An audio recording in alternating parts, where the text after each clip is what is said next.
Warner Robins. That is up the road, which is unusual to say. And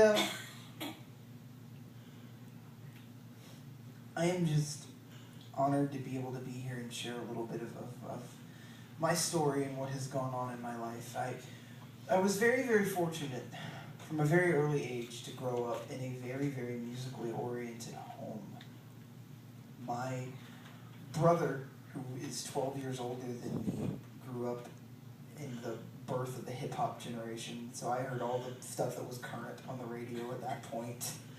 And then my mother made me listen to everything else. I heard the Three Tenors, I heard Hank Williams, I heard Elvis, I heard everything on the planet. And even if I didn't like it at the time, I always began to realize later how right she was.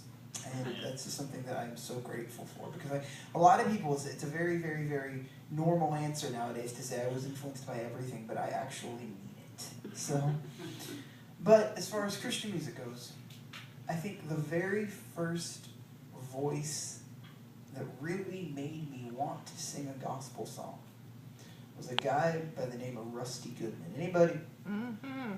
Rusty Goodman was one of the greatest singers and greatest songwriters in the history of the church. If you don't know, go home and look this guy up. He wrote things like, who am I that a king would bleed and die for? And had it not been for a place called Mount Calvary, and I could go on and on and on. And in about 1982, he wrote a song, and his family recorded it. About 8 years later, he got very sick, developed cancer, and passed away. About 8 years after that, his oldest daughter recorded this song on a Gaither video. And it was just a great record, and I started doing it when I was about 11 years old in concerts. And I think at a young age, you don't really realize, even if you're singing an incredible masterpiece of a song, you don't really realize the power of a lyric.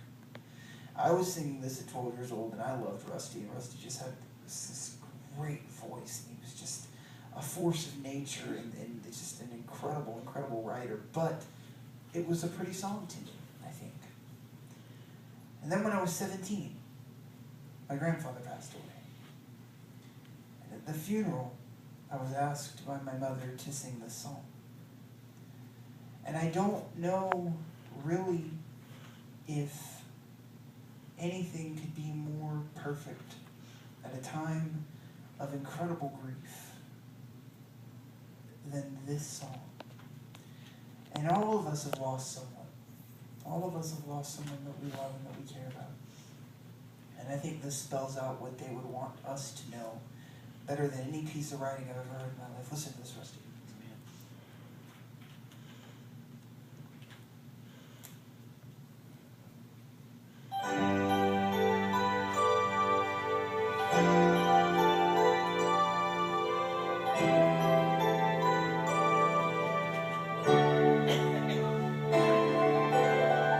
When you finally make your entrance to that city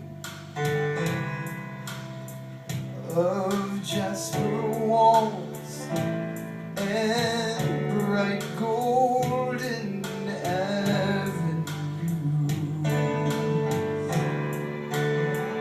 as you behold all its beauty and its splendor,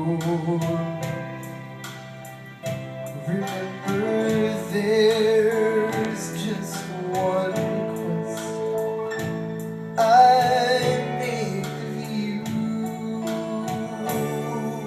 Look for me, for I will be there too. I realize when you arrive, there'll be so much to view. After you've been there 10,000 years, a million